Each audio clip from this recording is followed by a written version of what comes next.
No rush. When you're ready, I'll just introduce myself and then I'll give a quick blurb. Okay. We do have the ability to take some questions in French if anyone wants to ask any. Is any planning on asking any in French? Not brave enough to do that. Nope. Yeah, aren't we all? I was just saying, I could probably understand, but it may not, just in case. We're ready. You ready? Yeah. Okay. Is this ours? Is this Yes, that one's ours if you want. Be careful with Push that, it's though. not. I'm connected to it. Okay, so- perfect. I didn't, No, you're still all good. working? All right. Is the lighting okay for you guys, or do you need me to change it? Okay. Okay. And I'm sorry, everyone is ready? Okay. So good morning. I'll begin by introducing myself, Inspector Adam McIntosh, spelled MAC_INTOSH, and I'm the Operations Officer here at Kelowna City Detachment. And I'm here to speak about an event this morning that occurred just before 7 a.m. around the 800 block of Academy Way in Kelowna. We received a third-party report of a incident occurring, an assault between a man and a woman. The information suggested the person may be in possession of a firearm, and they were inside a residence. Given the nature of the call, we immediately dispatched several members to the area and began to lock down that location, evacuate people, establish a containment, and put a public school that was in that area also into lockdown for the purposes of ensuring the safety of the public. Through that, we deployed our critical incident program out of the Southeast District, which includes our crisis negotiators and our emergency response team, along with the general duty uniformed members of Kelowna Detachment. In doing so, we were able to establish through a loudhailer communications with the male suspect inside the residence, along with the female person who was also inside.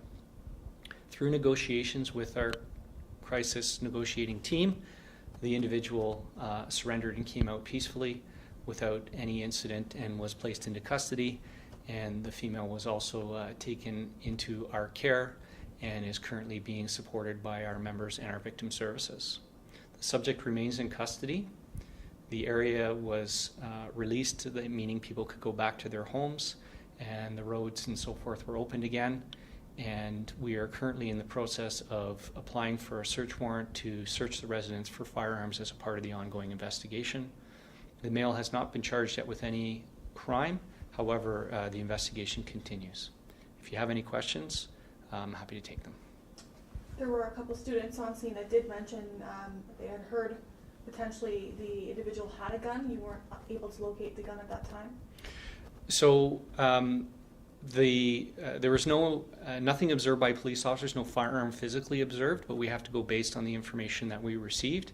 And as a part of that, they are obviously going to make sure that there's nothing in the residence on initial search or walkthrough to make sure there's no other persons inside. No firearm has yet been recovered. That doesn't mean that there isn't one, and that's why we're applying now for a search warrant to be able to do a more thorough search of the residence for that purpose. How serious are the victim's injuries? My understanding is they're not serious. We would define this as a common assault. Do the victim and the suspect know each other? Yes, I believe they're in some level of a relationship. Exactly what that is, I'm not sure.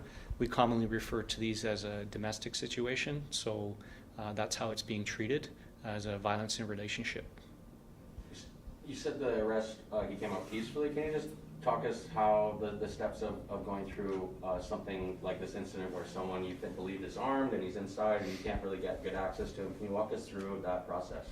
Absolutely. The objective is always public safety and officer safety, and then the safety of the individuals who are involved, whether it's a suspect or a hostage or a victim.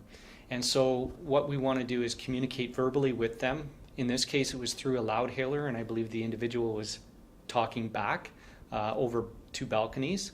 And once the person, through negotiation, agrees to come out, usually it's a set of instructions, and they would be somewhat common sense. We'd like you to come out this specific door. We'd like you to have your hands in the air. Please don't have things in your hands, these types of things. So if the person's talking on a phone, put the phone down, that sort of thing. It's my understanding that's exactly how it played out. What that does is it increases the insurance that everyone understands what's going to happen and a person can be arrested safely, and our emergency response team was able to do that very effectively today. So just to confirm, the victim and the suspect were both inside the building once police arrived? Yes, my understanding is they were both inside an apartment, which was the subject of what it was we were responding to, and both did come out as a part of the negotiation with the negotiating team.